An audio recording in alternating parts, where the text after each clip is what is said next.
હિન્દ મહાસાગર જેના ચરણ પખાડે છે એવી માં ભારતીની દીકરી મોદી तेजस्वीबाના लाखेड़ा मंद। हथियारों के बदले हाथों में किताब आ जाए तो अच्छा है, इंसान की इन आँखों में कुछ कर लेने का ख्वाब आ जाए तो अच्छा है।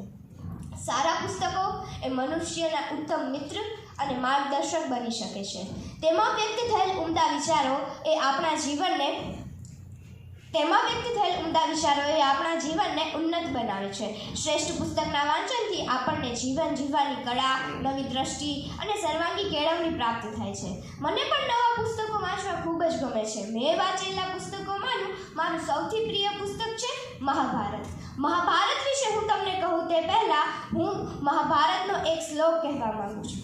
स्थिति प्रज्ञस्य का भाषा समाधिस्थस्य केशव, स्थिति दीह किं किमाशेत प्रभाषेत विजेत किं। महाभारत એ ભારતીય સંસ્કૃતિથી એક પૌરાણિક મહાકાવ્ય છે। મહાભારત એક વિશાળ મહાકાવ્ય છે।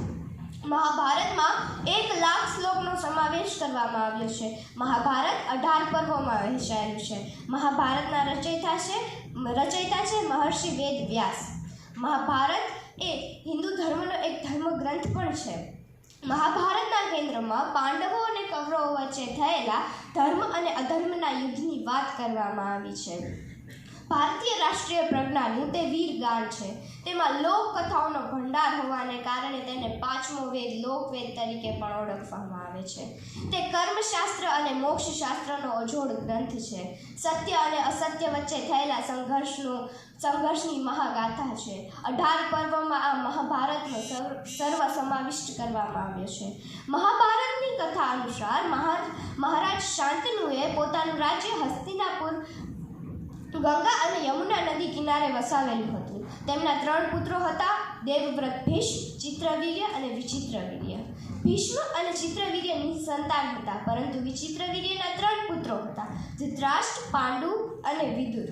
ધૃતરાષ્ટ્રના 100 પુત્રો કૌરવો કહેવાણા અને પાંડુના 5 પુત્રો પાંડવો કહેવાણા। પાંડુના 5 પુત્રો અનુક્રમે યુધિષ્ઠિર, ભીમ, અર્જુન, નકુલ અને સહદેવ હતા।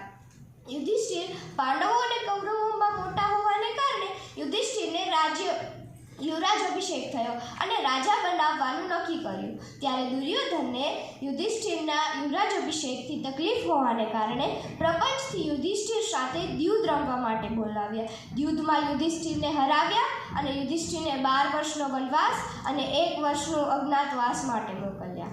જ્યારે તે વનવાસ અને અજ્ઞાતવાસ ભોગવી પાછા આવ્યા ત્યારે તેમણે પોતાનું રાજ્ય પાછું માંગ્યું। ત્યારે દુર્યોધને આપવાની ના પાડી અને બંને પક્ષો યુદ્ધ કરવા માટે તૈયાર થયા। તે સમયે અર્જુન પોતાના મનમાં વિચારે છે કે હું યુદ્ધ નહીં કરું, કારણ કે સામે મારા સ્વજનો છે, હું મારા સ્વજનો સામે યુદ્ધ કઈ રીતે કરી શકું।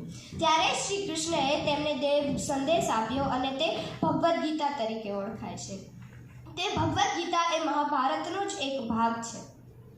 અર્જુને પછી શસ્ત્રો ઉપાડ્યા અને યુદ્ધ કર્યું। યુદ્ધમાં કૌરવોનો નાશ થયો અને પાંડવોનો વિજય થયો અને તેઓએ પોતાનું રાજ્ય પાછું લીધું। યુધિષ્ઠિર રાજા બન્યા। થોડા વર્ષો તેમણે રાજ્ય કરી અને અર્જુનના પૌત્રને પોતાનું રાજ્ય સોંપી અને હિમાલયમાં નિવૃત્ત થયા। આ છે મારા પ્રિય પુસ્તક મહાભારતની કથા। મારા આ પ્રિય પુસ્તક મહાભારતમાંથી આપણને રાજનીતિ, કૂટનીતિ, આચાર વિચાર, સ્ત્રીઓની સ્થિતિ, તેમનું સમાજમાં સ્થાન, ત્યોહાર, વ્રત બધું તે સમયે પૌરાણિક સમય કેવું હતું તે જાણવા મળે છે। અંતમાં હું એક પંક્તિ કહીને મારું વક્તવ્ય પૂર્ણ કરીશ। अरे कान खोल कर सुन लो पाठ, मैं त्रेता का राम हूँ। कहते हैं कृष्ण मुझे मैं ही द्वापर का घनश्याम हूँ। कहते हैं कृष्ण मुझे मैं ही द्वापर का घनश्याम हूँ। रूप बदल कर मैं नारी का मैं ही केश बदलता हूँ। धर्म बचाने के खातिर मैं ही वेश बदलता हूँ। मैं विष्णु जी का 10वां अवतार हूँ, परशुराम मत वाला हूँ। मैं विष्णु जी का 10वां अवतार हूँ, परशुराम मत वाला हूँ। कालिया नाग की फन पर मैं मर्दन करने वाला हूँ। बकासुर और महिषासुर को मैंने जिंदा गाड़ दिया। नरसिंह बनकर धर्म के खातिर हिरण्यकश्यप फाड़ दिया। रथ तनिक भी नहीं चलता, मैं ही आगे बढ़ता हूँ।